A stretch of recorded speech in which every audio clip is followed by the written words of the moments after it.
Security Halt podcast. Let's go. You're dealing with an expert in guerrilla warfare. With a man who's the best. With guns, with knives, with his bare hands. A man who's been trained to ignore pain, ignore weather, to live off the land. His job was to dispose of enemy personnel. To kill. Period. Win by attrition. B-roll. Fabulous.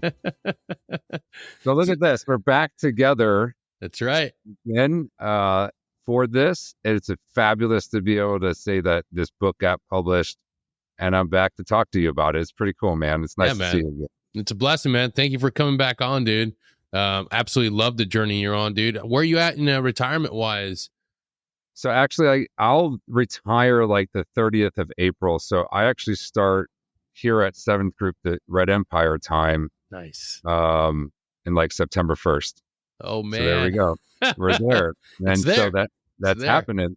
And so now the book coming out at the right time and, just moving on to other things is all really like, I put a lot of work into like setting it up this way. Yeah.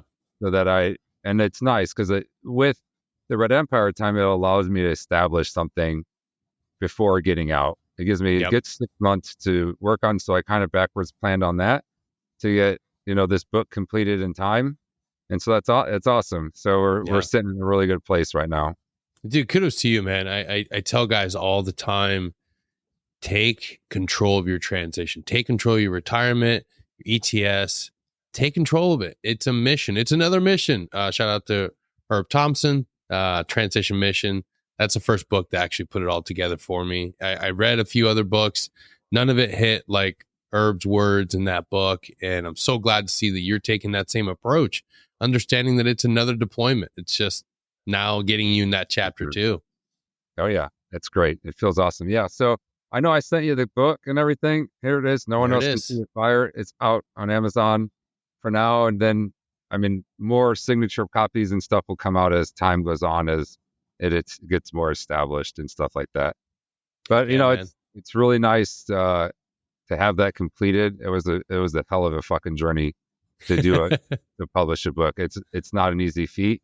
And so, I have mad respect for anyone who is written a book and published it and is promoting it and all that. I think it's pretty incredible that they were able to do that. Yeah. I'm absolutely proud of you, man. From one Green Beret to another, absolutely proud of you for taking that bold courage to put yourself out there. It is being vulnerable, man. You're putting everything out there. Childhood trauma, military trauma, those are things that we need as men to promote and see it as a point of strength. Nobody sees this as being impactful unless you've lived that life. And to everybody else, it's like, oh, it's another book. But when you've lived that and you have an understanding, an intimate understanding, what it means to be in those shoes, because I come from the same background.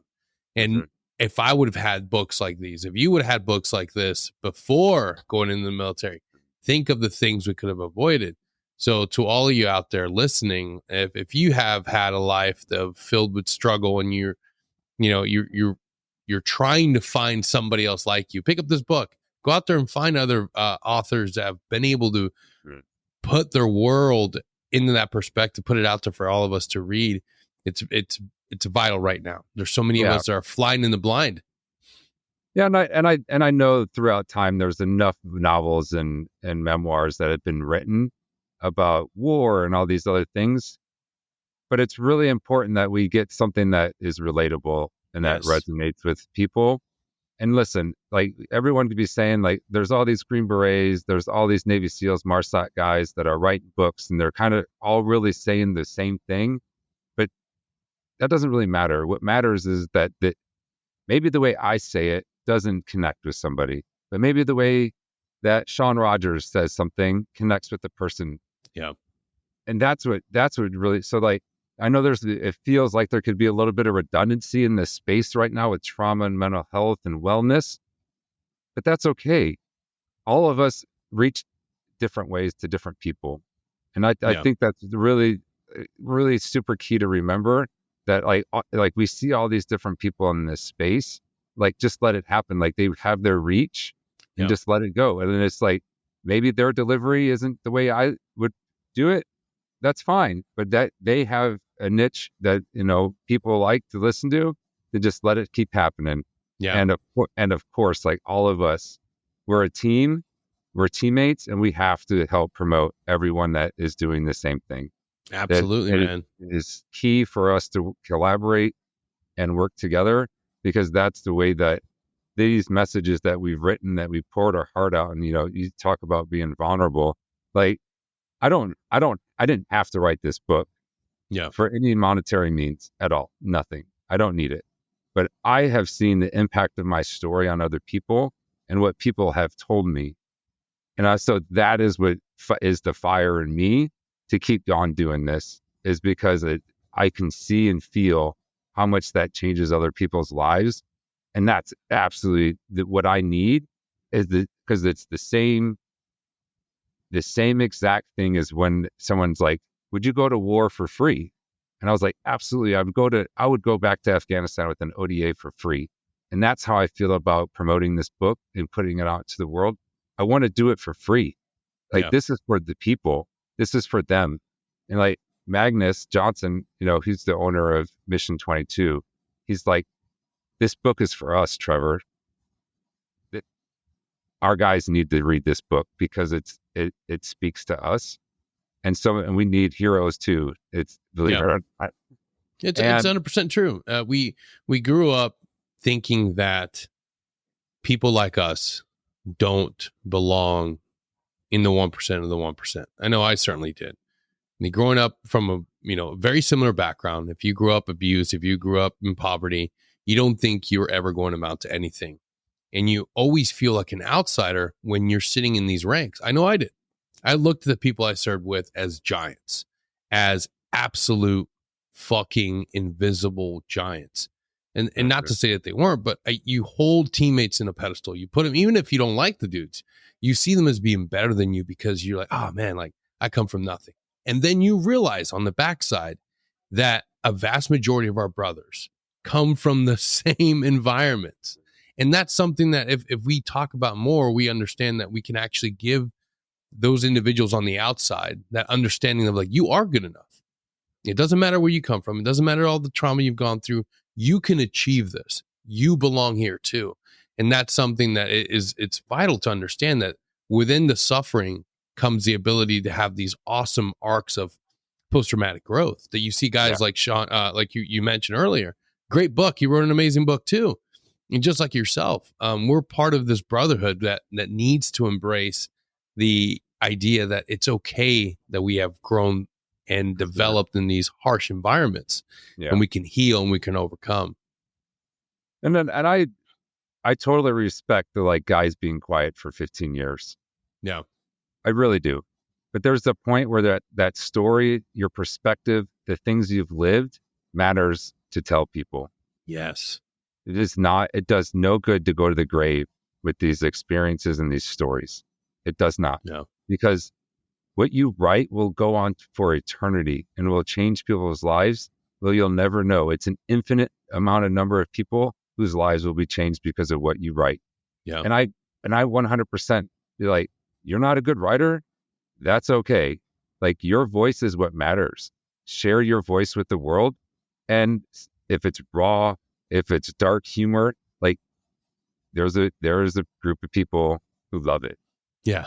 and write it for us. Yeah. Don't write it for the critics. Who cares? Like, that shouldn't matter to what your purpose is and why you're doing it. Yeah. Everybody says reading Stephen Pressfield and reading other authors that talk about that creative process, everybody always states, create something for you. If you are looking for the audience and what they want, you're not going to create something authentic, and the message is going to be lost, and you're going to constantly fight yourself in creating something, and then you won't finish it because it's not authentically you. It's not for you. When you started this, what was your writing process like?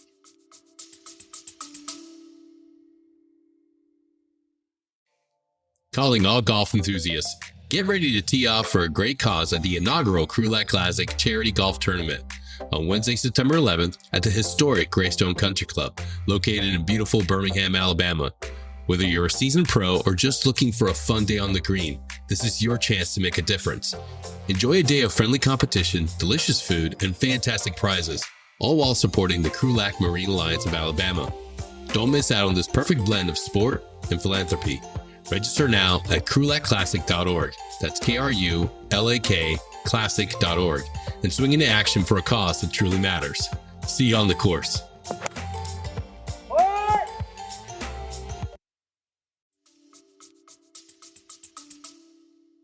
Oh man.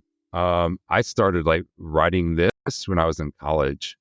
Really? And it was just like, I had a lot of depression, and I was like, I'm just going to start writing. Yeah. And I stopped for a while. And then when I was at the National Defense University, I wrote my thesis on the impacts of PTSD on SOF, and it was like 50 pages long. So I had started writing again. And I think that when I was in rehab, that the impact that I saw on people started me writing again. But the real catalyst that made me really want to write was doing ketamine at a clinic. And that was like, it sparked it like, this I have to do. I'm going to and so then I wouldn't call it necessarily journaling, but something could come up and I was doing something, I just started writing about it, and it just grew. And then it took about 2 or 3 years to like compile all these stories together. And then going to do the TED Talk happened. And then like that original script was like 90 minutes long. And they're like, you can't talk for an hour and a half, Trevor. I'm like, I got so much stuff I want to tell the world. And like, all right, we got to zoom that back down to 14 minutes. So doing all of that helped. That's a lot. to do this. And then I had a great teammate, Kim Scott, reach out to me at that whole TEDx Portland piece, and she's the author of Radical Candor, and she was like, I want to help you, do this book. So one thing is like there's an internal discovery, like you got to do this, and then the even bigger part is that the belief from other people that this needed to be done, and the support from people outside of who I am and outside of my family that were like, this is important to do. Like you can change the world with this. And I just held on to that, and I just kept going, and months of editing and rewriting, designing a cover and stuff. It's hard, and it's long, and you got all the waves, ups and downs, and some days it's hell, and other days that this feels right and everything flows. But you just got to grind through it, man.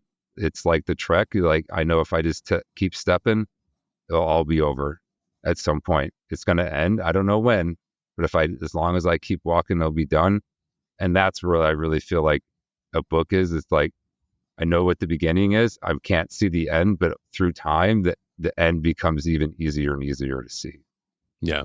It's funny that a lot of us reference back to like selection or the Q course whenever we're taking on a challenge that seems impossible. Like when we begin something, it's like, hey, this might be difficult, but it's nothing like the Q. It's nothing like going through and rucking nonstop in SUT.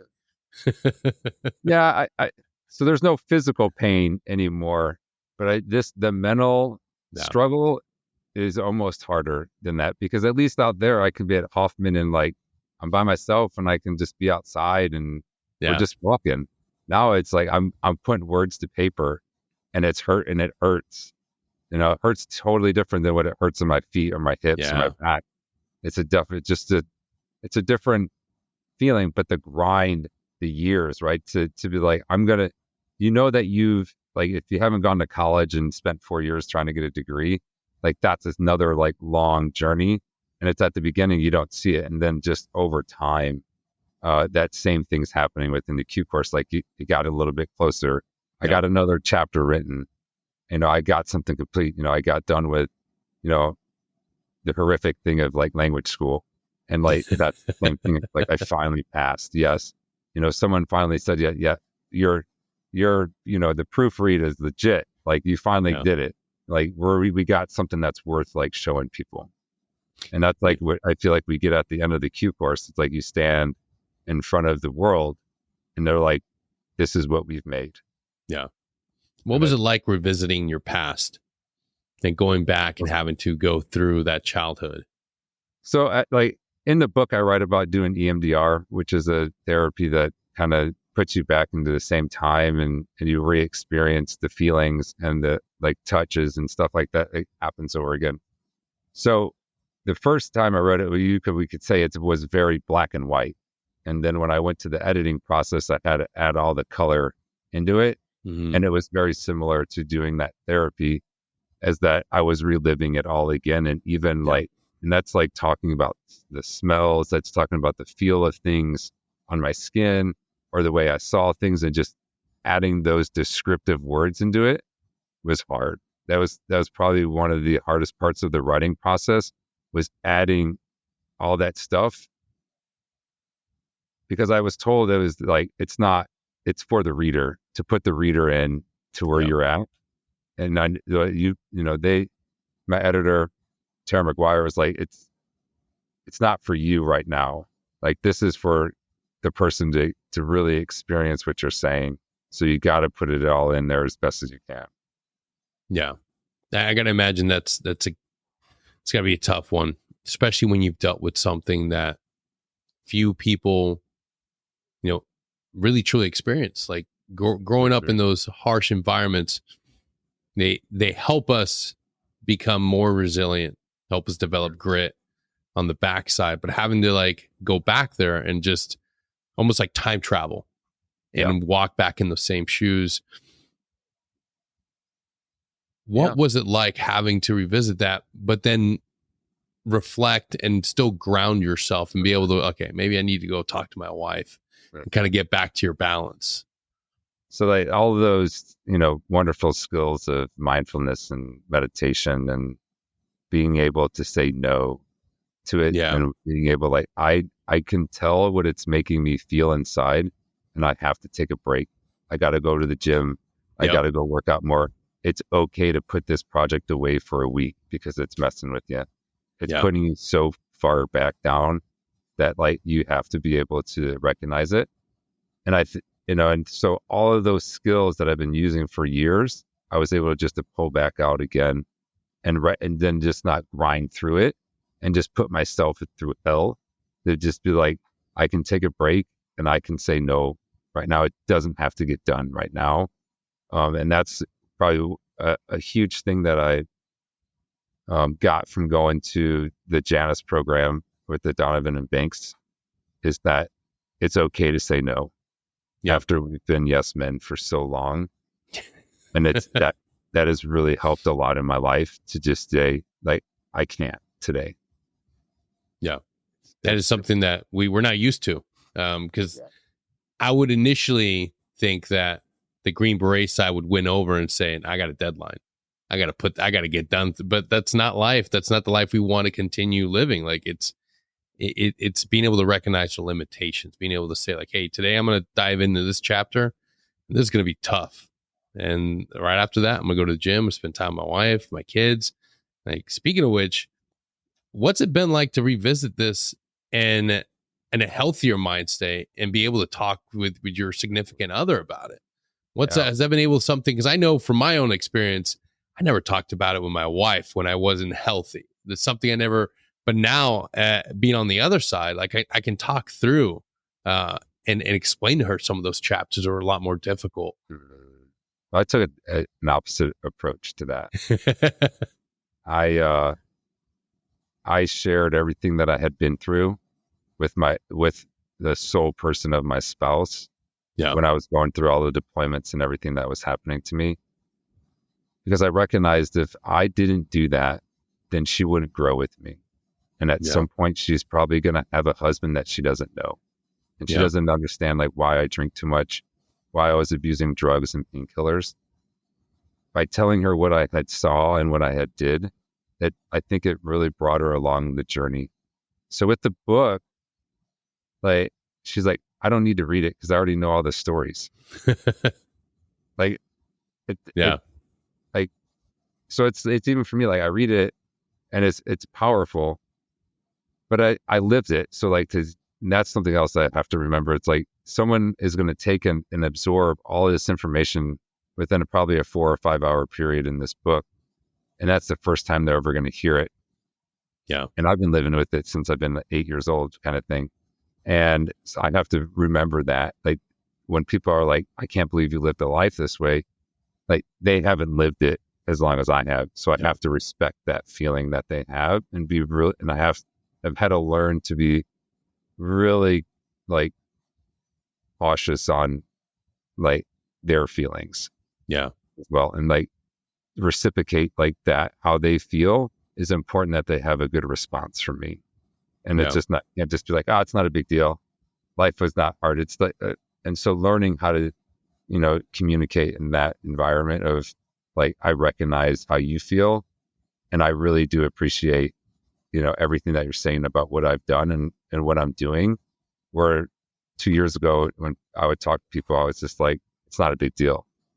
I appreciate it, but you don't have to say those things. And now it's a little different. Yeah. Yeah. Revisiting the life you've lived can really put things in perspective. And it realizes like we can talk about it openly, but there's got to be some difficult things that I would imagine when you go through the chapters of the addiction, going through the chapters of the ways you used to cope. Like it's almost like, again, like revisiting that through a time machine and looking back at that person that you were and wishing like, fuck, put the bottle down, like find somebody to talk to. And there is, there is the perspective of understanding like, well, I didn't know those things then. I know how to deal with life's curveballs now. Did you find yourself, experiencing those moments of like pain when you look back at that individual that was hurting, that was going through so much, but didn't have the ability to reach out? Denny, I do think about like the past and like what I was doing and why I was doing it. But I also remember like there was a lot of things that were happening in my life that I wanted to continue to do. Yeah. And I was so afraid that I would lose those things if I went and got help. Yeah. I was so afraid that I couldn't be a Green Beret anymore. I wouldn't be able to deploy anymore. Like that life, I wanted more than getting sober. And until I was like, it's gone too far and I've done enough that I can go get help. Yeah. That's something so many people don't understand, the drive and the allure of this life, right? Like that's something that few people really truly understand, especially our families. Like, why are you willing to kill yourself for this? Why are you so hell bent on just tearing yourself apart to be on this in this path in this profession?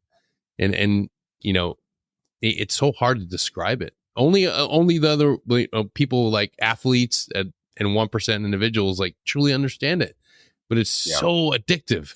So with the Olympics, they've done a wonderful job about mental health and about what it means to be an athlete. And I've been contemplating about this like medals system. And I'm like, bronze medals, silver medals, and the gold medal is like a silver star, a bronze star, and a Medal of Honor. And all of them say that they've worked their whole life to get this. And that's in a way very much of what happens and why we have this drive to want to go to war. Yeah. And how we work so hard to go get it.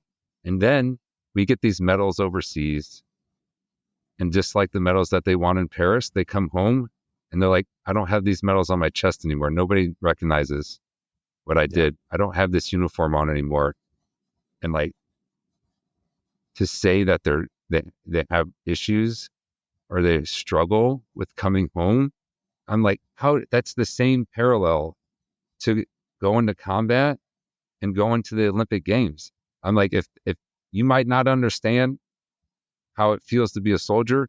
But if you didn't watch these games and see what those people went through and feel that, it's the same thing.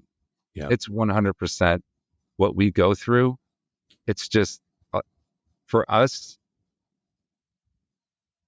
there's human beings' lives in the mix, and our friends and stuff. So yeah, it's a little different, but very similar.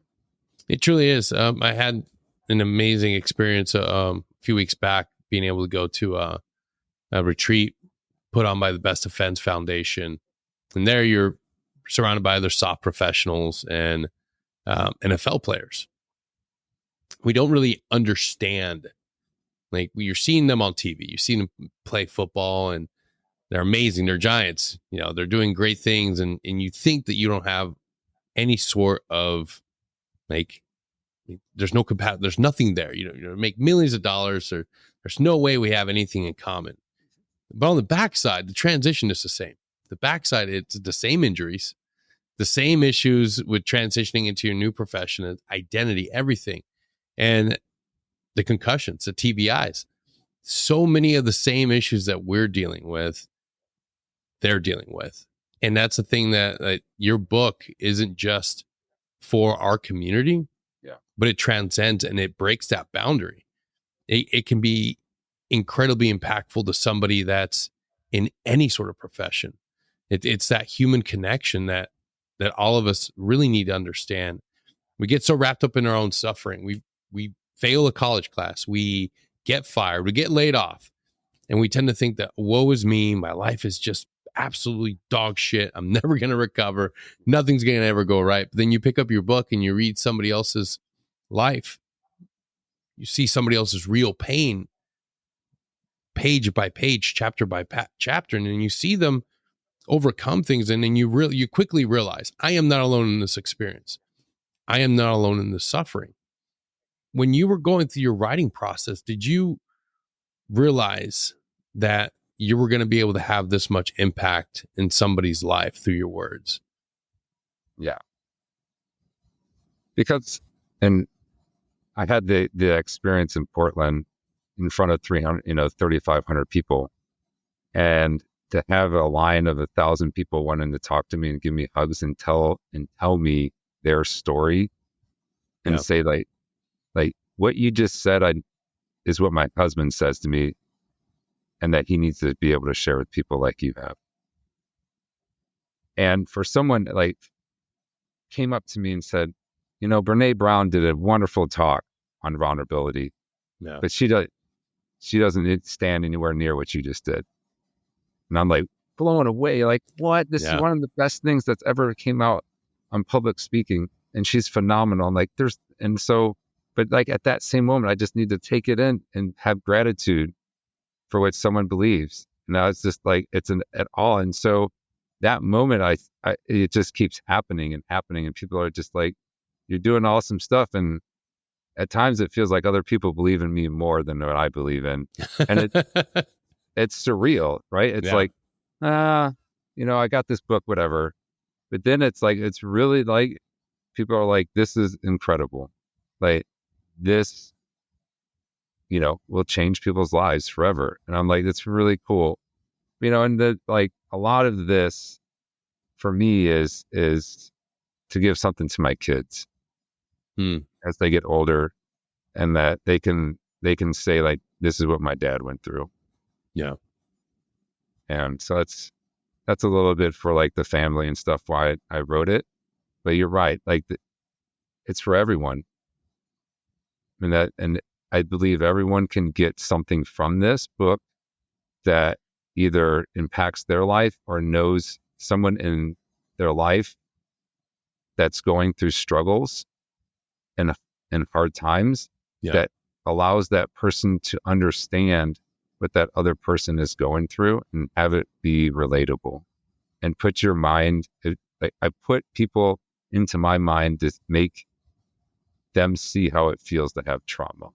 Yeah. And all the sorts, drug abuse, alcohol abuse, sexual abuse, the moral injury, the TBI, and and then the path that I had to walk to get healed. And that's 25 years of going and getting help, and the ups and downs and the struggles with that. And so I think it gives, it's like a beacon of hope for folks. Yep. And it's, it goes back to that finish line's a long way out there, but it's day by day, and there's ups and downs, and there's good days and bad days. And, you slowly walk your own path and find the methods of things that work the best for you. Try everything. Yeah. I mean, if AA isn't for you, there's SMART programs to go do. If there's other outreach programs and all these other things that you can get into that works best for you. If CrossFit gym is your best healing that you've ever had, then keep doing CrossFit. If going to church and, getting right with God is your thing, you keep doing that.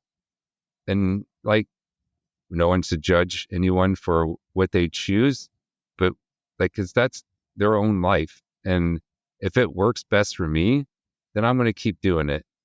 That's it. And that's all that should matter. Yeah. Well, what are some of the things that you've continued to lean on, especially in this chapter of your life, as you're beginning to pack things up in the old kit bag for turning in? Yeah. I sleep really well. I eat great food. I work out. I do CrossFit at least 6 times a week. And that's been a staple for probably 5 years now. I've gotten better with understanding labels of what it means to say be an alcoholic versus a non-drinker. And so that's easier to cope with inside. Being able to have time to go and listen to live music helps. It lets me just dissipate some of the tension and energy that I have in my body and kind of just be with like-minded people.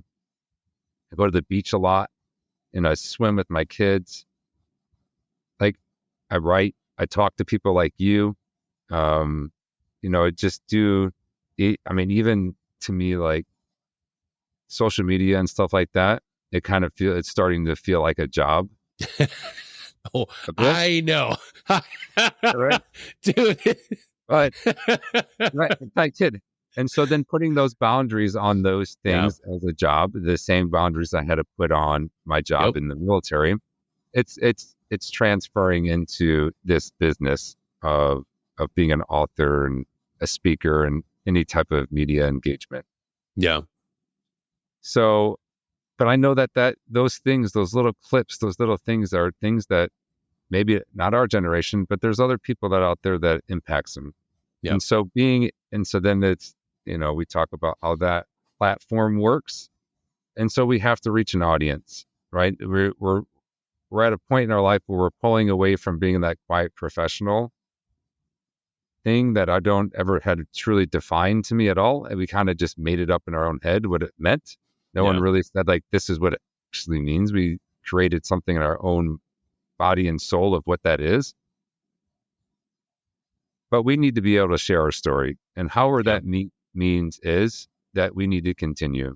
Because I think that that's how the new generation is seeing things. And we need to be more of a hybrid about, we're all about going outside, but we also have to embrace technology. Yeah. And we can do both of those things together. And I think we can absolutely have a succinct hybrid approach so that we can still continue to have an impact on people.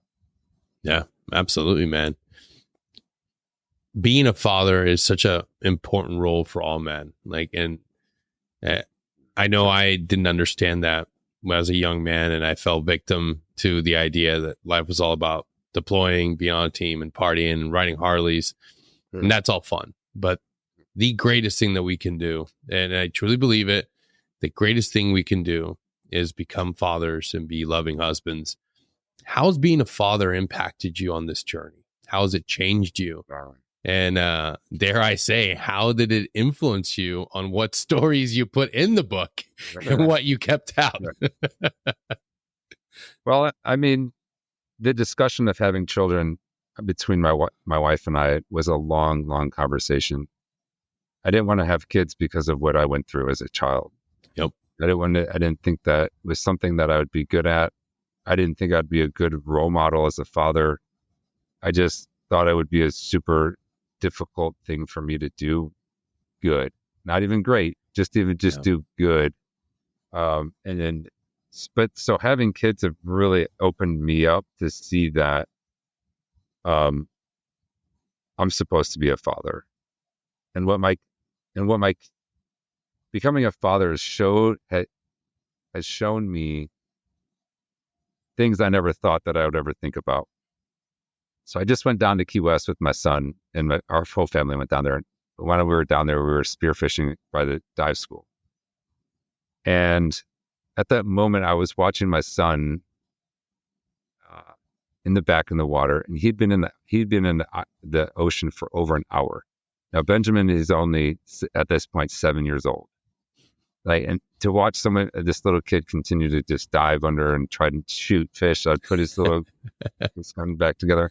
But before we got there, I was able to show him how to respect it, how to use it. We practiced. So this teaching thing that I've done for a long time for other, I'm doing it, and it feels really awesome to share this thing that I love with him.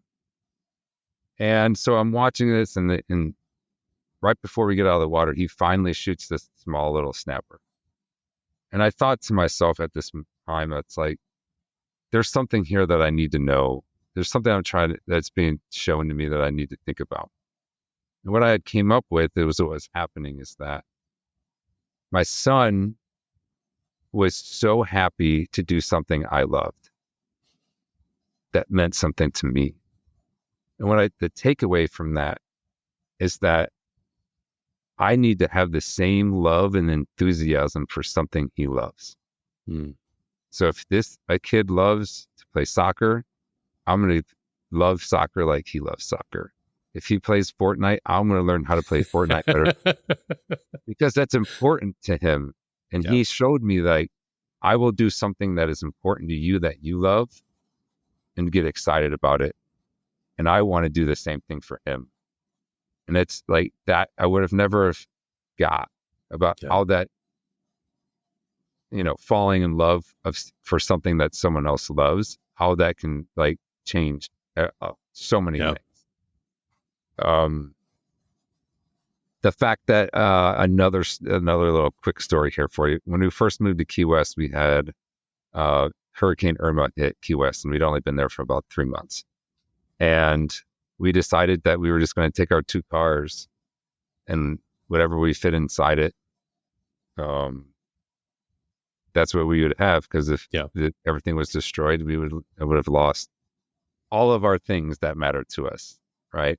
And as I'm driving out of Key West, and I make it to the 7 Mile Bridge, trying to get to Tampa, and my wife's driving in front of me, and I see her car, and then I look up in my rearview mirror, and my 2 kids are sitting in the back. And I'm looking back at Key West and watching the sunset. And I said, these are only 2 things that matter. These 2 kids behind me and my wife in front of me. If we lose everything in Key West, that don't matter to me anymore. And it's at that moment, I said, this is it. These are the 3 things in my life that matter to me most. And that's stuff. And so I think without having children, I don't think I would have recognized that just material things don't mean a damn thing at all. And that them becoming wonderful human beings with kindness and care for other people means more to me than anything else. And the compassion that I've shown Afghan people, the compassion I've had for the things that have happened to me in my past, I'm sharing that with my kids, and we have tough talks. And that's the best thing I can do for my kids is just, be vulnerable and talk about hard stuff with them, show them the world, and make them have good minds and good decision making and the ability to care about another human being. Yeah, that compassion is something that's hard to find these days. And it's who better to show the world than us? That's right. One thing that a lot of people don't realize. If you can understand that you can be a hard violent, strong motherfucker and still have the ability to be kind, caring, and, you know, have sympathy and empathy for everybody around you. It doesn't make you weak. It makes you a very intelligent and very useful, powerful male. Like this idea that we've been lied to about this toxic masculinity. There's no such fucking thing. It's just masculinity, and you got dickheads. Yeah. Like we have to be able to combat that idea that being a masculine, strong individual that's emotionally intelligent isn't within the realm of possibility. It is. Every man has that ability. Like if you cultivate all aspects of it, it makes no. I think it was Jordan Peterson that talked about it. And there's no virtue in being a weak man that talks about kindness and empathy. Like you have nothing to do. You roll around your belly. You can't fight or defend somebody. You're worthless. Yeah. But you can be extremely strong, be prepared for violence, and be a kind human with emotional intelligence. And when you need to, absolutely be ready to wreck shop. And that's what and I think that comes to us, especially when we leave the military, when we realize the importance of being able to say, oh shit, I have to be a kind, understanding, nurturing individual because now I have a family to take care of. I can devote my time 100% to my family. And we need more of that. We need guys to be willing to step up and be fathers and be husbands and realize that you can have both. You can actually do both. And I didn't realize that for a long time. And then I reflect back on those times as a young Green Beret where I could have been a great husband. I could have been a great teammate, but I just chose to focus on one aspect. And guys need to understand they can have it while they're in. Yeah, I think so. Like we talk about empathy, and like how does empathy, at the simplest form, shown to other people? I believe that there's a real big reason why all of us get into this realm of art, right? Because art is the simplest way to show empathy to human beings. And so you can take art as talking to someone like you on these podcasts, me as a writer, Magnus Johnson originally, he was doing art pieces and working with metalworks and all these other things.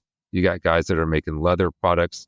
You guys are making wood products. They're working with their hands and creating something that invokes a feeling into another human being.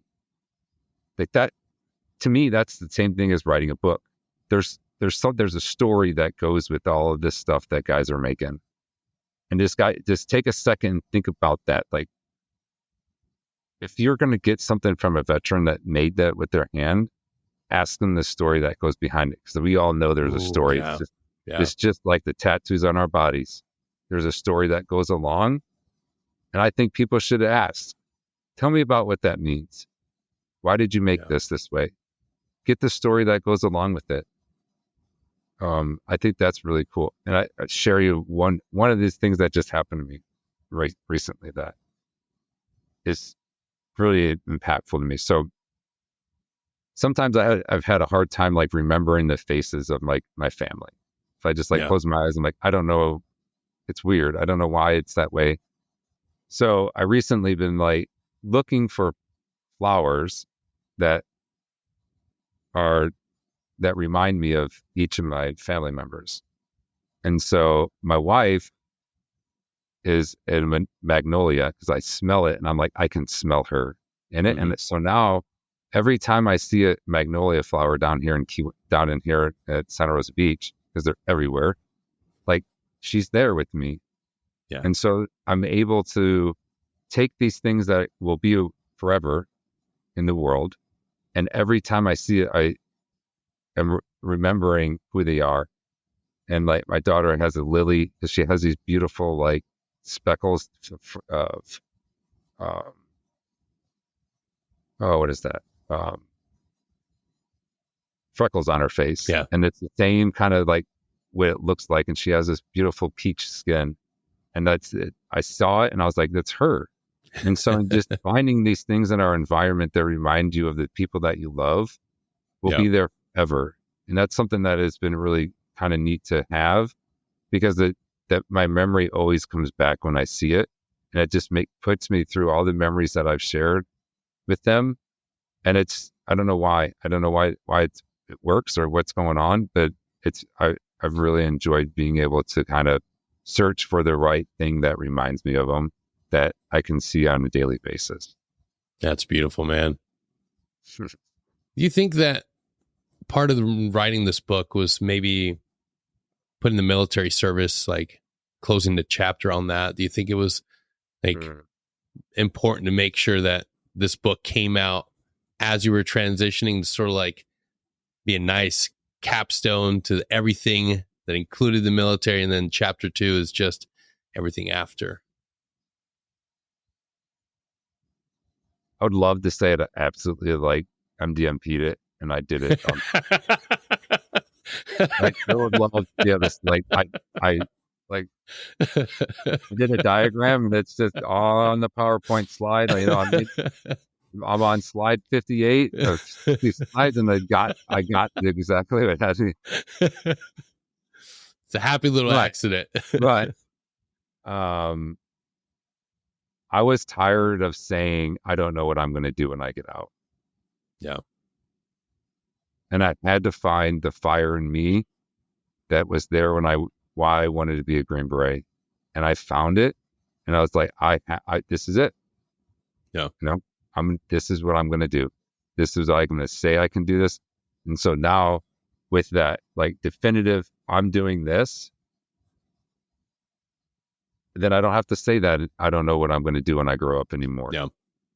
Because you should not be, you know, I would even say like 2 years out, you should have a solid answer. Like, I know who I am and I know what I'm going to do when I leave this job. Yeah. Because if not, you're going to bring that job with you, and you need enough time to say goodbye to being a Green Beret. You absolutely do. Because if you don't, I don't know if you'll have enough time to do that, and the tools and the right help and the right professionals to be able to grow out of that period of your life. Like, and hopefully it's not like a traumatic growth session that you end up saying goodbye to being that professional, but it's better to slowly like fade away from that identity. Yeah. It's so important. And it's okay to like bury the Green Beret in a way. It's there. Yeah. It's in you, but you don't have to live that way anymore. Yeah. There's a better life. There's more to life than just the beret, the long tab, and walking through that team room. And there's nothing more emotional, and I hope everybody has the ability to have that intentional moment of like, this is the last time I'm walking out of this team room. And you have that clarity, you have that understanding rooted in that moment.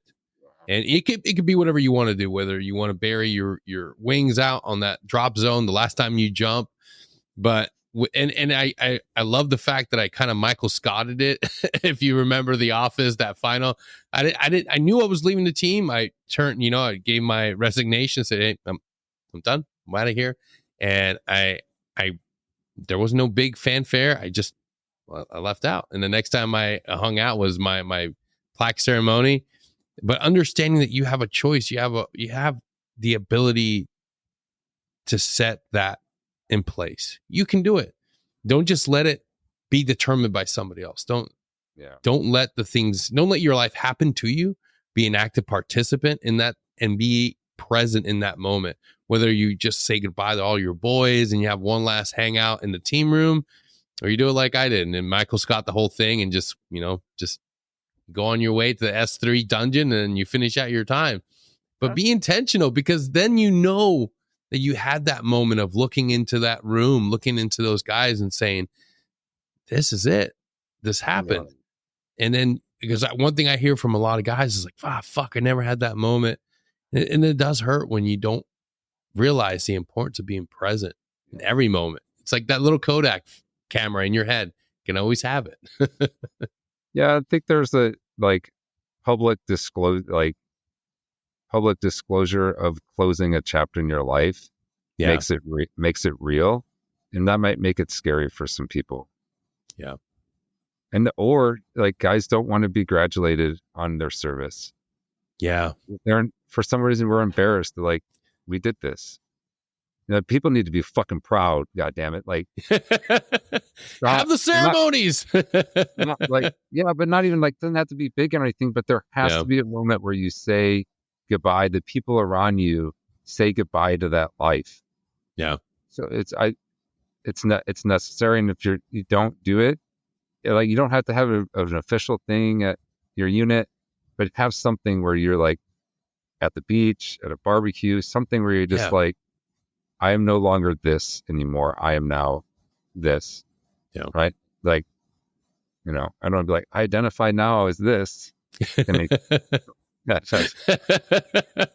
No transition thing that has happened here. But like, it's I think it's because it's not just for you, right? Yeah. You have to. It's for other people as well. Yeah, man. And then as you're starting this whole new chapter, as Red Empire time is coming. What are you excited about in the future? What else do you got worked up? But besides the book, what's the next thing? What's the next endeavor? The next ridgeline, as they say. So, I just got off the phone with Nick Lavery, who owns his own like speaking company, kind of like what Jocko is doing. Yeah, and he's in the works of offering me like a contracted speaking job with his company. Nice. Because like, anyway, me and Nick have talked for a long time, and he's been a great mentor. And I mean, to put him be the primary instructor at dive school when he went through was hell of a feat. And like, if you don't know who this guy is, like, he's above the knee amputee that went to CDQC and absolutely crushed it. And I've never seen anyone want this bubble more than that guy. It is absolutely just, I'm in awe of what I saw in that pool happen. And so what I was wanting to do is just to be like, I wanted to be a person that talked about vulnerability, emotional strength, about recovery, mental health issues and stuff like that, and be like, hold out. I don't want to work for someone like 9 to 5, and I don't want to like do any of that, and be like, hey, we have a company that needs a guy like you. Come speak, do an engagement, do a workshop, and then I just come back to my life here and do my own thing on the side, and go fishing, or do book tours and things like that. So that's kind of come into place here within the last few days, and that was kind of part of the dream. Stand on a stage, do a TED Talk, write a fucking great book, and then tell people about it and about how they can change their lives, and how that they can understand that life's worth living. And I think it's a great opportunity that fits really well in what I want to do, because the military has managed my life for over 24 years. Yeah. And I don't want that anymore. I'm ready to say yes and no to things. I can say that this is important to me, that I can go or I can't go. And I want to spend time with my family when it's, my choosing. And when I want to work, I want to say yes or no. So it's really pretty cool opportunity that I hope, comes through here. And I should know more about that probably by the end of the year. Hell yeah, man. That's awesome, dude. Again, the name of the book is No One Else Can See Your Fire. Trevor Beaman, thank you so much for coming back on, brother. It's absolute pleasure. There's a book right there.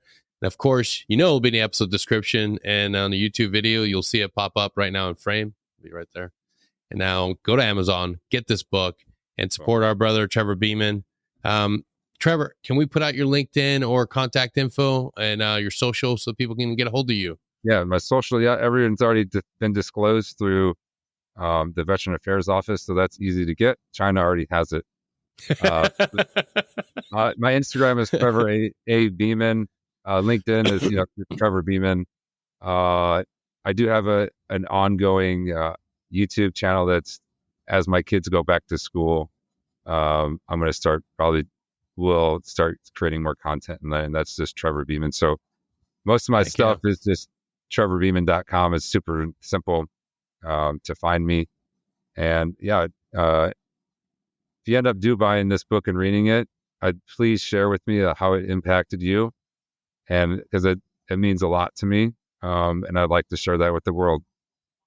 Absolutely. Again, brother, thank you for coming on and for writing this book and helping inspire the next generation of great Americans and hopefully a whole bunch more Green Berets. Because once we can see ourselves in other people's stories, we realize that we can do the same thing. So thank you all for tuning in, and please take care of each other, and we'll see you all next time. Till then, take care.